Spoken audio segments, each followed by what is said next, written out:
well, let me take that. Morning, everyone. Good morning. If you came in later, the communion is on this back middle table here. If you weren't able to grab any, that's where they are. We'll have you stand. We're going to enter into worship this morning. We're going to enter with the solid rock. We're singing about Jesus, our hope, our anchor in the time of storm, in the time of trouble. That is our focus this morning. This is our hope, our solid rock. It says in Matthew 7:24, a wise man built his house on the rock. So we're going to enter in with this song this morning. Let's sing it out. Verse 1 and 3. Well, I think verse 2. Might be well. The great song. My hope is Built on nothing less than Jesus' blood and righteousness. I dare not trust the sweetest frame, but only lean on Jesus' name. On Christ the solid rock I stand, all other ground is sinking sand. All other ground is sinking sand. When darkness veils His lovely face, I rest on His unchanging grace. In every high and stormy gale, my anchor holds within the veil. On Christ the solid rock I stand, all other ground is sinking sand. All other ground is sinking sand. His love is solid as His blood, support me in the whelming flood. When all around my soul gives way, He then is all my hope and stay. On Christ the solid rock I stand, all other ground is sinking sand. All other ground is sinking sand. When He shall come with trumpet sound, oh, may I then in Him be found, just in His righteousness alone, faultless to stand before the throne. On Christ the solid rock I stand, all other ground is sinking sand. All other ground is sinking sand. On Christ the solid rock I stand, all other ground is sinking sand. All other ground is sinking sand. We're going to turn to 542 and we all get to heaven. Nate's story with this, so Just Dad is going through some late dementia right now. We had a good visit with him on Thursday. I'm glad he put his mic out there. And so when we leave, he gets emotional sometimes.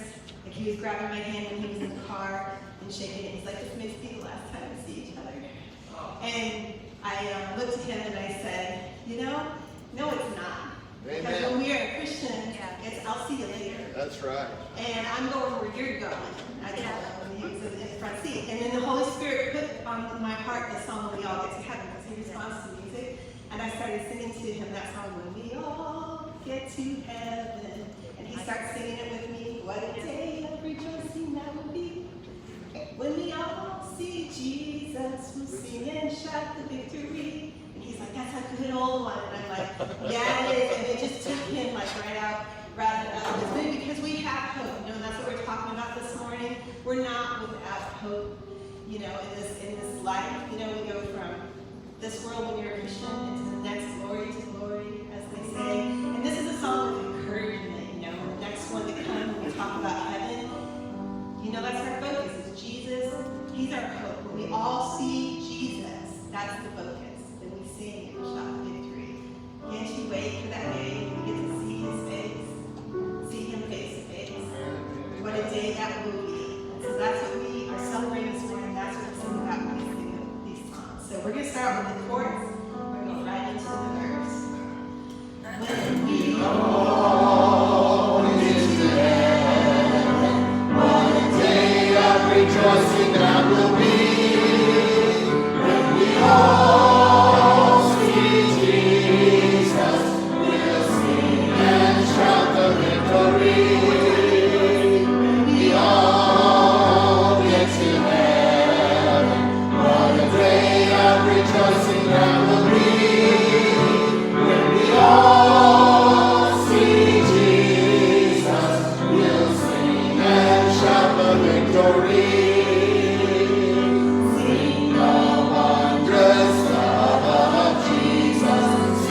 It's obvious I haven't been a pastor for like 12 years. Yeah, so we have the offer, but we're not going to pass it around because we don't want to pass germs around. So it'll be available for you on a table here when you leave today. Please do not forget to do that. Thank you for your support. I know that the Kingsway has been blessed during this time. People have been faithful. If this is almost dollar day too. It is Dollar Club today too. We don't have a video, unfortunately. My email, I guess, wasn't working through this metal building, but we'll get that. We'll show the video next week. But it's Dollar Club this week. And also, I know there's some veggies there that you can grab on the way out. If you want to grab a squash or whatever you brought. I haven't seen it. I'm trusting that it's all good. I had these little, in my tomato plants, I thought these holes up here in my ground, about that big around, yesterday. Scares me. I think they're moles. I better not be eating my tomato roots because I'm going to be very upset. Tomato plants are that tall right now. Getting ready to dump their harvest on me. Oh boy. Moles. That's a nice story for the day, by the way. Let's pray. Father God, we give you glory. You are worthy. You are worthy, God. You are worthy. There are no words to express how awesome, worthy you are, and how we just fall upon our face before you, because we just can't even fathom the greatness of your goodness to us. And so, Lord, as we get into your word this morning, we just pray, God, that you would speak to us. Speak to our hearts, Lord, and help us, God, in the midst of the storms of life we go through. In Jesus' name, amen. Amen. So you see the title. So this morning, we all have our storms, right? Anybody ever been through a storm, a real storm? Let's say a physical, real storm. I used to live in Louisiana, and down in Louisiana, you could get real storms. And they come up, we were on a ball field one time, and it went pitch black at 2 o'clock in the afternoon. Just pitch black. The clouds were moving in, and they stopped, and it just shut everything out. And then you saw you see the black sky, you're actually not terribly scared of it, but it's that gray that's right behind it. You know what I'm talking about? And that hits, and it wiped out everything. It was just a horrible storm. And I remember, hurricanes coming up and all that great stuff, that you get. But storms are part of life, right? They just happen. You can't control every storm. There are some storms you can avoid. There are some storms, but you think about it, everybody's in some position in relation to a storm right now, today. Every day, actually. You're either going into a storm, you're either coming out of a storm, you're in a storm, or you're about to go into a storm. There's your encouragement for the day. So, let's pray and we'll dismiss. Seriously, we're all on together. But the thing is, we'll all go through storms, and we'll go through even sometimes the same storm. But we're not always in the same boat. Not every person that goes through the same storm is in the same boat. And so everybody's experience is a little different. Coming out the other side, the impact is a little different, isn't it? And the storm that we're going through right now is this wonderful reformation of our world around this little guy that you can't even see. This kind of transforms, a new storm that we're going through. The question is, how do we handle the storm as we're going through the storm? What is our attitude supposed to be like? And so what's interesting is in the scriptures, there's a lot of really cool stories around boats and storms. You ever notice that? It's all over the scriptures, especially the New Testament. But there's one that's really, I'm kind of stealing a little bit of thunder here, but there's from another pastor that we heard this message from, and I've kind of taken and sliced and diced and pulled out of it what was impactful for me, and hopefully for you, as we kind of walk through this. But in Acts chapter 27, if you have your Bible screen too. We're going to go through most of the chapter, starting in chapter 9. It's a very familiar story, hopefully, if you've read through your scriptures. And again, just like every other Bible story, we typically read through things and don't kind of see the real thing behind what's going on. And this was really illuminated for me in the past few months. And some of the greatest storms usually revolve around the biggest stories in our lives. So some of the biggest stories of our lives come out of the greatest storms in our lives. You can remember, we were talking, you can remember driving around I can remember driving around the country as a kid. We did this like twice. I've been to almost every state in the United States except for 4. And I can remember driving around the country, but I don't remember every detail. But I remember Wyoming. I remember being in Yellowstone National Park, getting out of our station wagon and standing in front of the station wagon in the middle of the street because there was a buffalo there. Because that's what you do when you're 10 years old. And your dad says, let's get out, let's take a picture of the buffalo. Well, it was great. We were taking pictures of buffalo, and these guys next to us started kind of taunting the buffalo. Not a smart thing to do. And so the buffalo decided to charge. Got him. My mom grabbed me and threw me over the hood of the car. We all got back in the car safely. I remember that.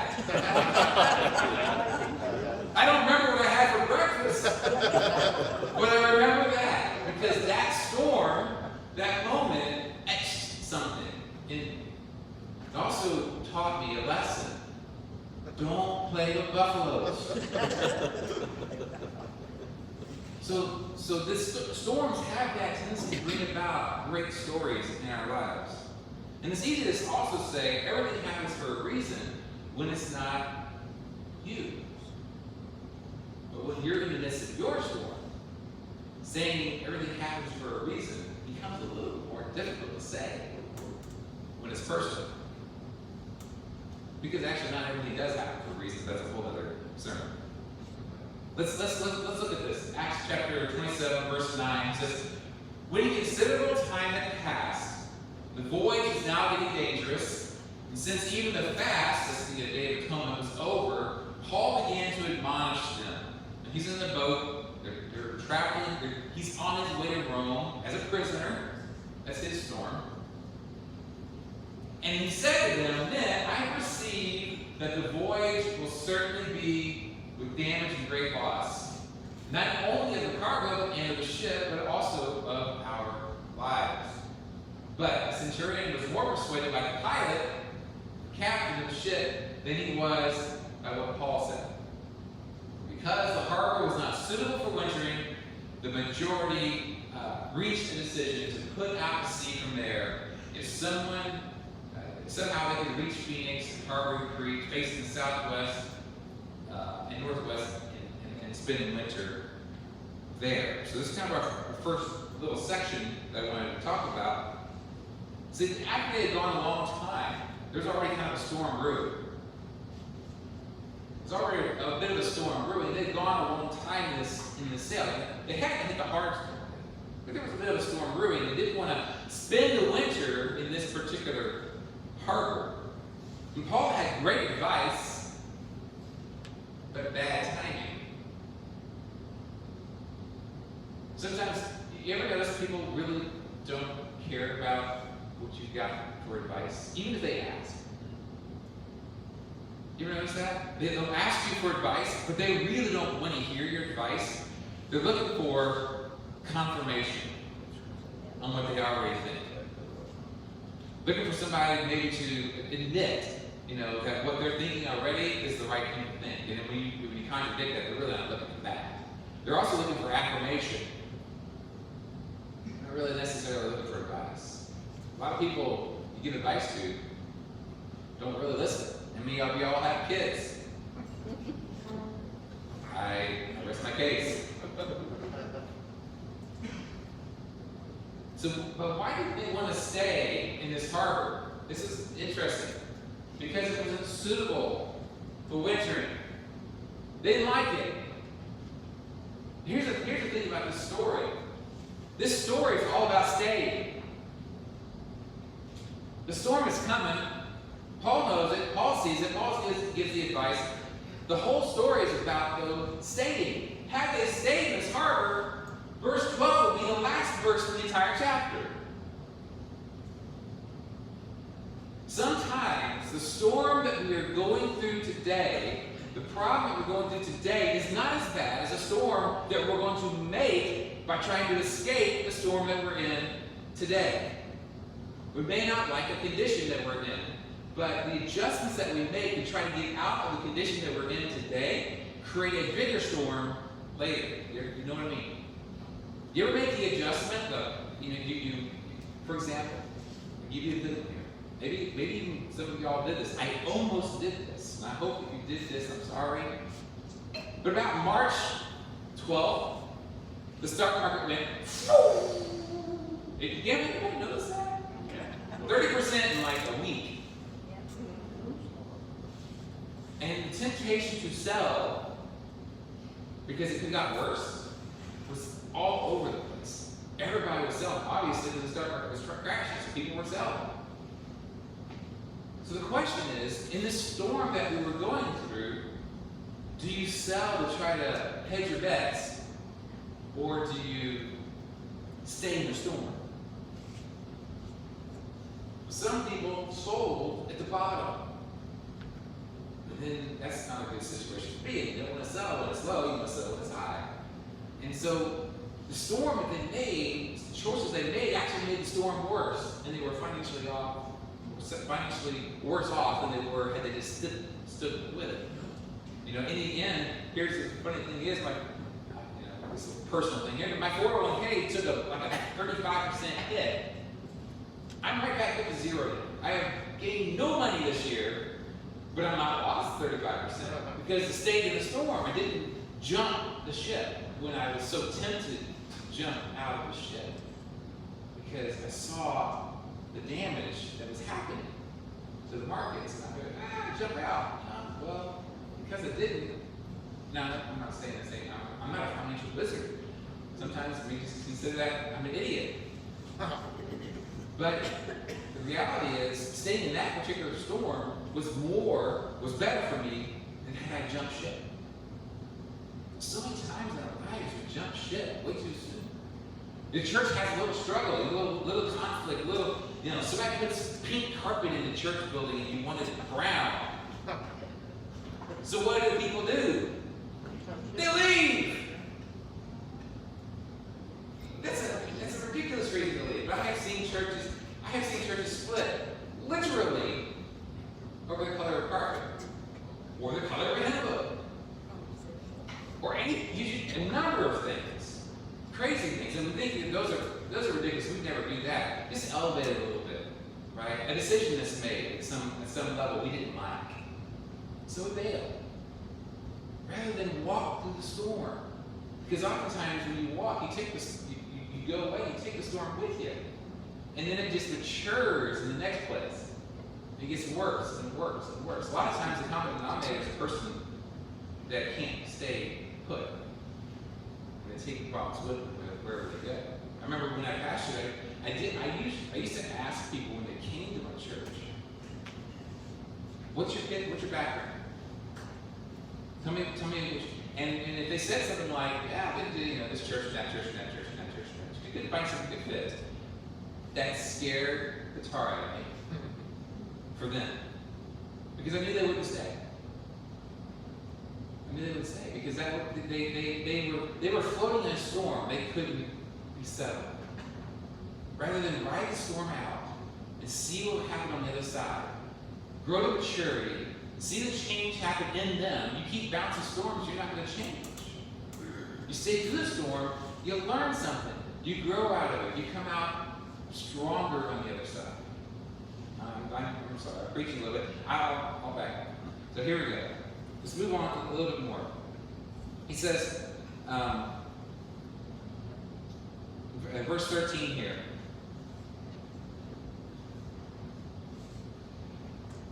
When a moderate south wind came up, supposing that they had attained their purpose, they weighed anchor and began to sail along the creek, close to the inshore. They were kind of going along the shore because it's kind of easier to bail if the wind goes bad, if you're close to shore.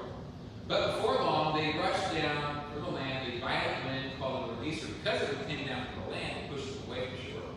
And when the ship was caught in it, it could not face the wind. They gave way to it and let ourselves be driven along. Some storms can be avoided. This storm could have been avoided had they rested the first one. Running under the shelter of a small island called Claude, we scarcely were able to get the ship's boat under control. After they had hoisted it up, they used supporting cables undergird the ship. Fearing that it might run aground in the shallows of Syrtis, they let down sea anchors, and in this way let themselves be driven along. So now they're in a new storm. The old one wasn't bad enough. This one here is huge. They're having to shore things up a bit. They barely got underway. They barely got the boat back together again. And what's challenging when we go through these kinds of storms is that we sometimes get disappointed in the midst of these storms. We don't really like where we're headed. We don't really like the method of where we're going. But if you remember something, God told Paul that he's going to preach where? In Rome. Everything in this situation is telling everybody that that was wrong. The journey is not taking you to Rome, but the journey is taking you somewhere southwest. It's not headed toward Rome. This storm is driving them away from their intended target. Here's the beauty of it. God tells you sometimes what your destination is, but doesn't tell you how you're going to get there. You ever notice that? And sometimes the journey is not exactly what you expect.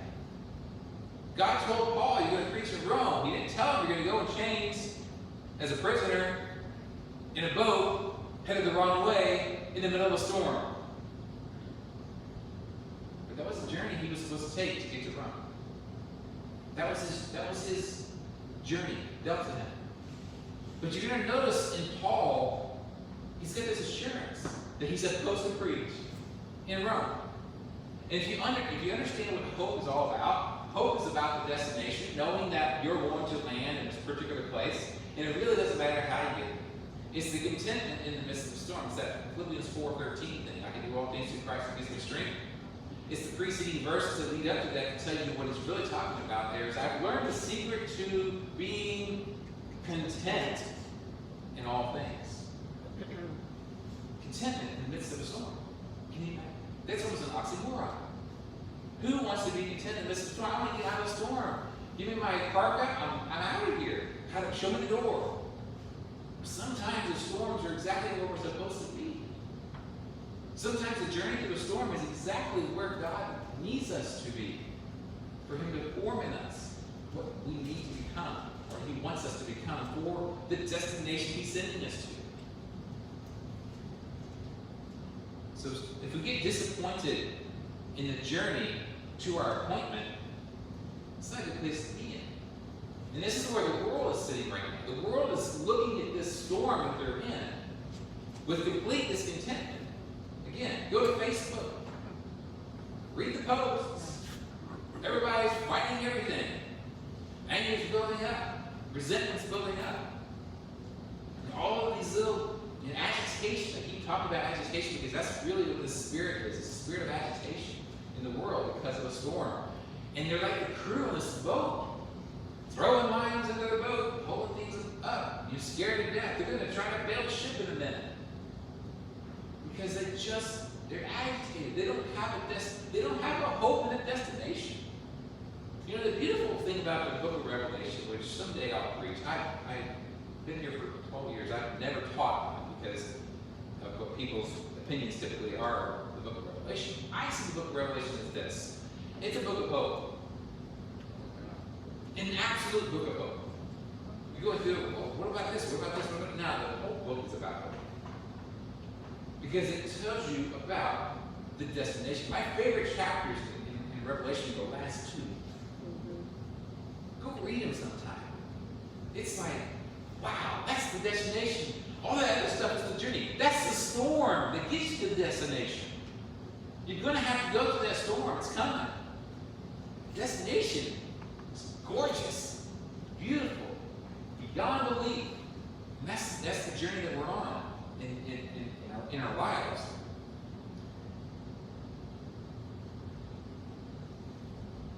You ever think about it? Some stuff that you're going through right now is getting you to where you ask God to get you. Some of the things that's going on, the storms that you go through, are answers to your prayers, asking God to do something in you. And that's okay. And that's okay. It's not the storm that determines where you end up. It's who you listen to. They didn't listen to Paul.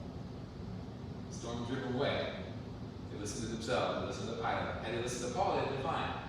Paul was listening to a different voice. Paul was listening to God. And that was his destination. That guided him. It's who you listen to, is what guides you. Verse 18 here. The next day, as they were being violently storm-tossed, they began to jettison the cargo. And on the third day, they threw the ship's tackle overboard with their own hands. Now, that's a big deal. It's really heavy stuff. And since neither sun nor stars appeared for many days, no small storm was assailing them. From then on, all hope of being saved was gradually abandoned. Hope. Their hope was gone. Why was their hope gone? Because the last thing that they were listening to were the stars. They were the ones that guided you going across the ocean, by the way. You use the sextant, which is a little curled thing that has this little hair on it. The star, you know where you're at. But when the stars are gone, the direction's gone. When the direction's gone, hope is gone. But if you continue to listen to the right voice, that won't matter in the midst of the storm. The interesting thing about the jumping the tackle out, why do you think they're jumping the tackle out? And all the weight inside the boat, they want to keep the boat from getting battered by the waves, right? And how much is the boat? How many of y'all in the Navy were in the Navy? Anybody? Oh, yeah, I can be just joking. I wasn't in the Navy. But how much does the ship weigh? It weighs anchors. It displaces. That's the weight. That's the actual weight of the ship. What's displacing this? These guys have been rolling in the aisles on that one, telling me where they are. Sometimes, though, we're also alone. When the guidance is gone, when the stars are gone, you ever get so deep in a storm that it just feels like you can't hold on to anything anymore? The pain is so much you can't feel anymore. The hurt is so much you can't even cry anymore. When you're in that position in the midst of a storm, it's difficult. It's difficult. And I'm not saying storms are easy. They're not. Storms are hard. Some storms harder than others.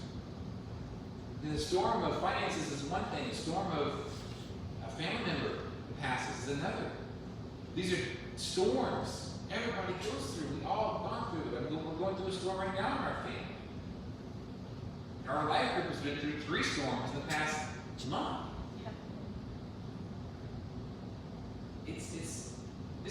It's life. It's what we go through storms, but the beauty is some of us are in the same boat with other people. If you are doing church together, if you're doing life together, you're in the boat with other people that are going through the same storm. And you can feel the pain.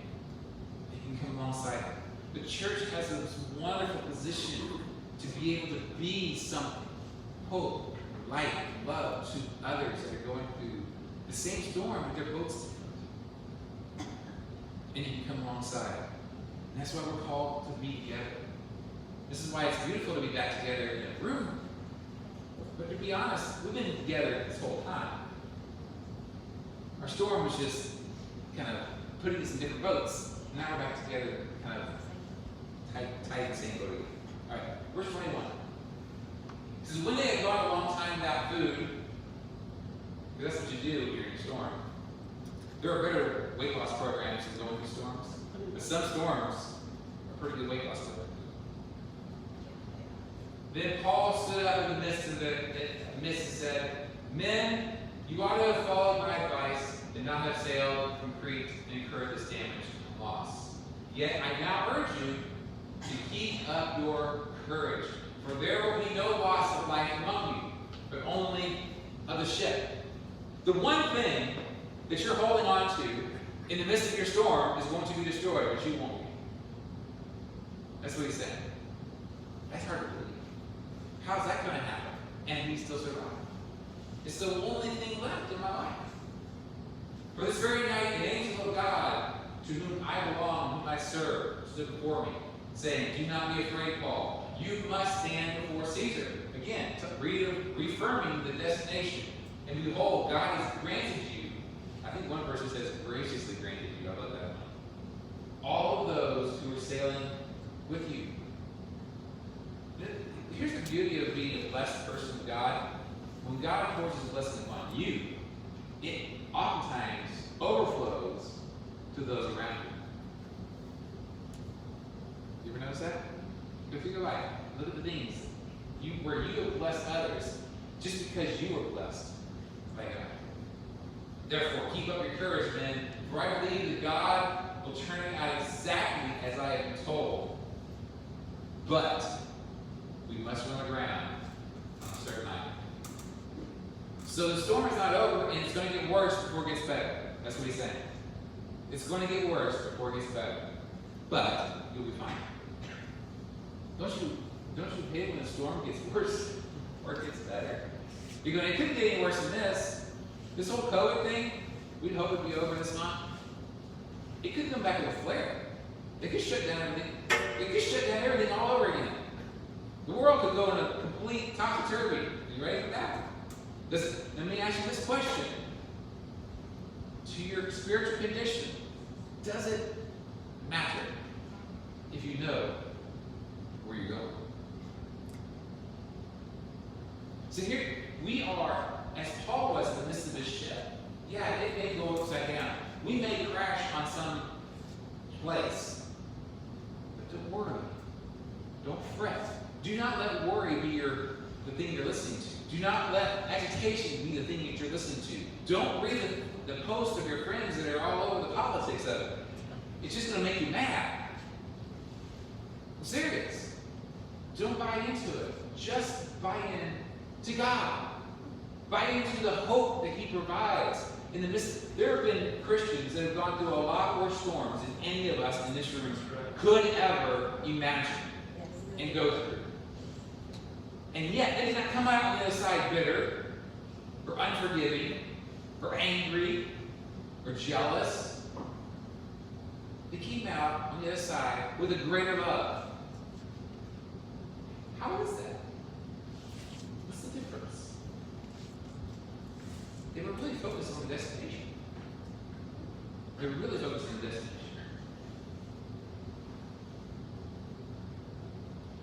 See, when it comes to storms, this is all about faith. It takes more faith to stay in a boat than to get out of the boat. Right? I like Peter, right? Peter walked on water, Jesus said, get out of the boat. What about the guys that were still staying in the boat in the midst of the storm? John and the rest, they're all hanging out in the boat. They did, they're in the boat. Right? They're sticking with it. We think that sometimes the greater faith is to do something. But sometimes the greatest faith is to do nothing. To be patient. You know, patience itself is the active ingredient in faith. If you want to have an active ingredient, if you want to know what that is, faith, it's patience. It's the waiting. It's the hardest part because we don't like it. We're the McDonald's world. We want to drive through, get it to go. No, this is fine dining. This is wait 2 hours for your appetizer to show. Verse 32. Or next, whatever the next one is. Yeah, 30. Yeah, 30. But the sailors are trying to escape from the ship. All right, so here it is. The storm is tough. Those in the world are ready to bail. Right? They're ready to get out of here. So they let down the ship's anchor in the sea, and on pretense of they're going to pretend. They're going to give you fake news here. Pretend that they're just letting down some more anchors, but the reality is they're trying to get out. And Paul says to the centurion and the soldiers, unless these men remain in the ship, you cannot be saved. Actually, he says you yourselves can't be saved. Nobody gets saved if anybody runs. We all got to stay in the boat. Wow. All of us got to stay in the boat. All of us are on this journey together. And then the soldiers cut away the ropes of the ship's boat and let it fall away. It wasn't until they cut the ropes that they were saved. It wasn't until they actually gave in to the storm that they were saved. They were fighting the storm so hard, they hadn't eaten for days. They were struggling so hard because of the storm. It wasn't actually until they cut the ropes and stopped fighting that they actually were saved. Sometimes, some of our storms, we just gotta kind of like go with it. What can you do? You're fighting nature. You're fighting Mother Nature in this case, right? You're fighting the storms. Sometimes you just gotta stop and trust God for the outcome, and not worry so much about the wind and the waves. And so here's what happens next. Until the day was about dawn, Paul was encouraging them to take some food. Today is 14 days, 2 weeks now. They haven't eaten. By the way, it's a long storm. In reality, if you're on a real boat in a real storm, 14 days is a long time. Therefore, I encourage you to take some food, for this was your preservation. Not a hair of your head will perish. Having said this, he took some bread, gave thanks to God, pressed it to them all, and broke it and ate it. All of them were encouraged, and they themselves took the food. And all of us in the ship, 276 people. It's a big boat. A lot of people. Small area. When they had eaten enough, they began to light the ship by throwing out the wheat into the sea. So basically, there's no going back now. No going back. Next verse. When the day came, they could not recognize the land, but they did observe a bay on the beach, and they resolved to drive a ship onto it. Casting off the anchors, they left it in the sea, and while at the same time they were loosening the ropes with rudders, hoisting the foresail to the wind, and they were heading for the beach. But striking a reef where 2 seas met, they ran the vessel aground, and the bow stuck fast, and remained immovable. But the stern began to be broken up by the force of the waves. On the way in here, there's a verse from this, I skipped a couple of verses here, but they were taking soundings as they were getting closer, and it kept getting shallower and shallower and shallower.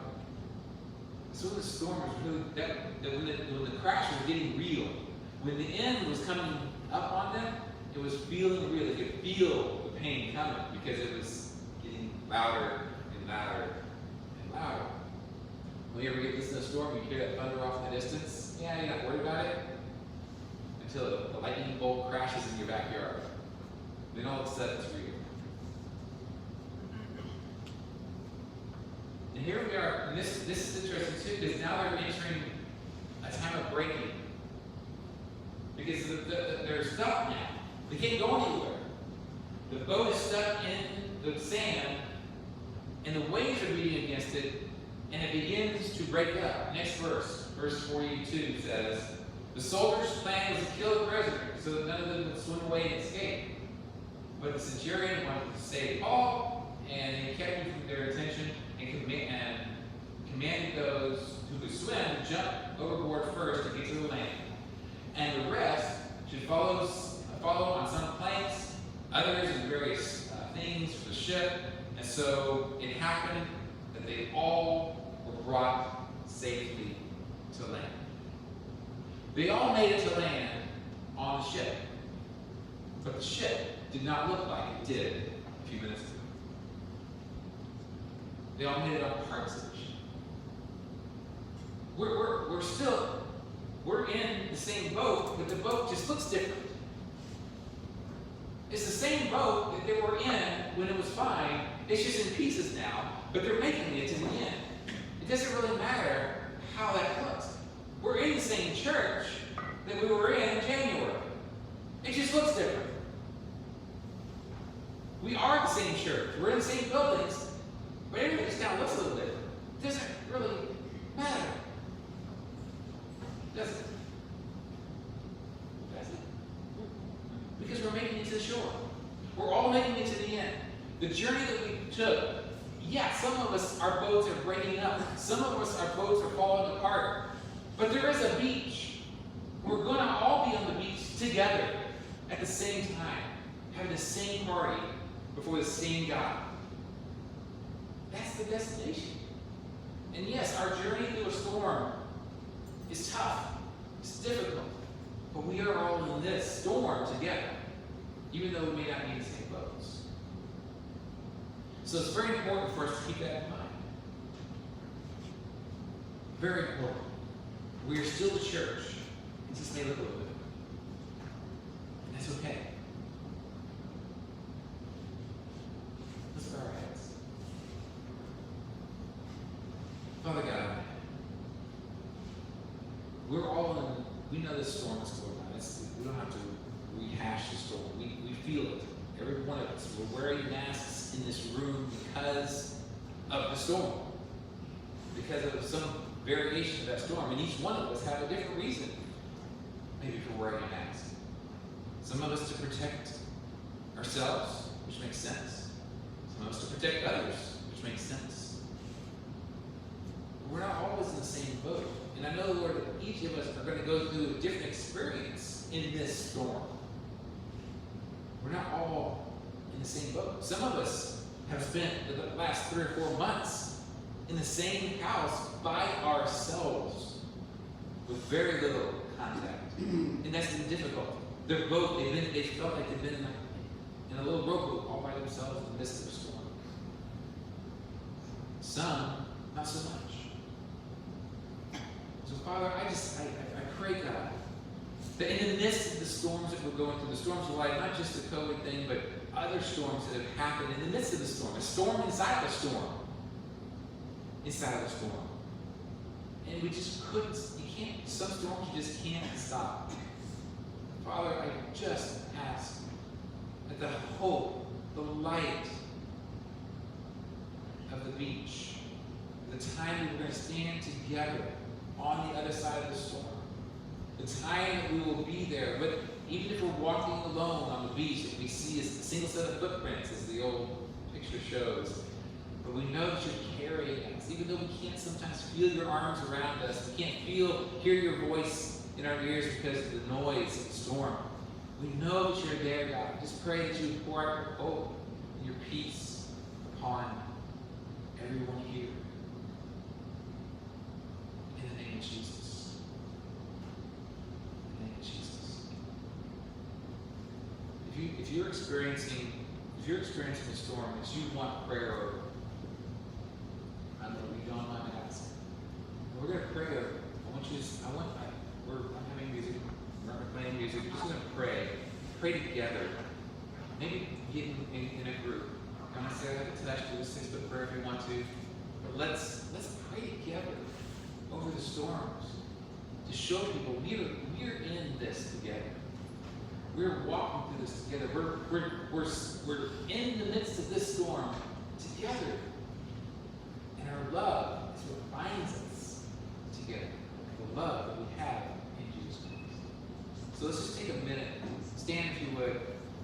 If you want someone to pray over you, just raise your hand. And I just want a few people to gather around. Again, don't have to put your hands on them. I see a couple hands. I see Debbie there. So just just gather around and just pray over for a couple minutes here, and then you're dismissed. Don't forget your offering. So let's pray.